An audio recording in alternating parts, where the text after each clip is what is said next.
কি আশ্চর্য দেখেন, একখানা আমি কত বড় বেল পেয়েছি।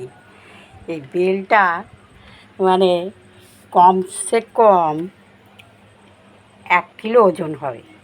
1 কিলো পেকে একদম গন্ধ ময় করছে। একে আমি ভাঙে শরবত বানাবো। শরবত বানাতে হলে একটু টক দই লাগবে, বিট লবণ, এটাকে ভালো করে চটকে তারপরে বীজগুলো সব বার করে ছাঁকতে হবে। ছেঁকে চিনি দিয়ে, টক দই দিয়ে, বিট লবণ দিয়ে এটা ঘোল বানাতে হবে।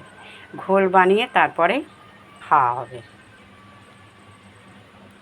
যাক, বেল খাওয়া ভালো, পেট ঠান্ডা থাকবে গরমের সময়। বন্ধু দেখেন,